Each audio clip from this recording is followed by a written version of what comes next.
కాగజ్ నగర్ పట్టణంలోని ఆదర్శ్ నగర్ ఆర్ఆర్ఓ క్యాంపులో ఏర్పాటు చేసిన ఆయుష్మాన్ ఆరోగ్య మందిరాలు ప్రాథమిక ఆరోగ్య కేంద్రం కాగజ్ నగర్ పట్టణంలో అర్బన్ వాటర్ సప్లై స్కీమ్ను సిర్పూర్ ఎమ్మెల్యేలు డాక్టర్ పాల్వాయి హరీష్ బాబుతో కలిసి మంత్రి సీతక్క ప్రారంభించారు. పోడుభూముల సమస్య సిర్పూర్ నియోజకవర్గంలో చాలా తీవ్రంగా ఉందని వెంటనే ఈ సమస్యకు పరిష్కారం చూపించాలని ఎమ్మెల్యే తెలిపారు. గతంలో కేసీఆర్ ప్రభుత్వం పోడు రైతులపై దయాదాక్షిణ్యాలు లేకుండా వ్యవహరించిందని, కనీసం కొత్త ప్రభుత్వ ఆధ్వర్యంలో ఈ సమస్యను పరిష్కరించి వారికి శాశ్వత ఉపాధి కల్పించాలని కోరారు. పోడు రైతులు కొత్తగా అటవీ భూములను కొట్టొద్దని, ఉన్న పోడు భూములను మాత్రం సాగు చేసుకోవచ్చని రైతులకు మంత్రి సీతక్క సూచించారు.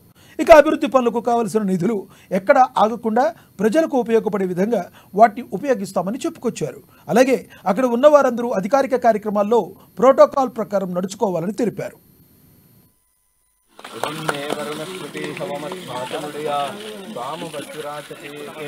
మరి ఒక 2 ప్రైమరీ హెల్త్ సెంటర్స్, అదే విధంగా ఒకటి హెల్త్ సెంటర్, అదే విధంగా ఒకటి ప్రైమరీ హెల్త్ సెంటర్ 150 లక్షలతో అంటే 1,56,00,000తో ప్రైమరీ హెల్త్ సెంటర్ను ఓపెన్ చేయడం జరిగింది. అదేవిధంగా 20 లక్షలతో 2 సబ్ హెల్త్ సెంటర్స్ను కూడా ఓపెన్ చేయడం జరిగింది. మరి అదేవిధంగా ఈ మున్సిపాలిటీకి కావాల్సినటువంటి నీటి సరఫరా, మరి పెద్దవాగు నుంచి వచ్చేటువంటి మంచినీటి సరఫరాను కూడా ఈరోజు ప్రారంభించడం జరిగింది. మంచినీటి కొరత లేకుండా ఇంకా సెంట్రల్ నుంచి వచ్చేటువంటి మరి అర్బన్ స్కీమ్ కింద కూడా ఇంకా 30 కోట్లతోటి ప్రతిపాదనలు పంపడం జరిగింది.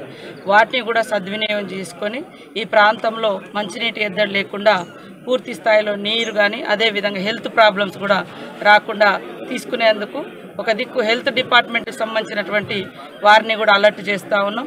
ముఖ్యంగా మనకు చాలా జబ్బులు అనేది కూడా మంచినీటి వ్యవస్థతో వస్తూ ఉంటాయి. కాబట్టి పరిశుద్ధమైనటువంటి మంచినీరు అందించే విధంగా కృషి చేయడం జరుగుతూ ఉంది. ఎక్కడ నిధులు ఆగకుండా ప్రతి ఒక్క రూపాయి కూడా పబ్లిక్కు ఉపయోగపడే విధంగా, అది సెంట్రల్ నుంచి వచ్చేటి అయినా స్టేట్ నుంచి వచ్చేటి అయినా వాటిని తీసుకుంటాం. తప్పకుండా ప్రతి మారుమూల గ్రామాలకు వాడలకు నీళ్ళు అందించే విధంగా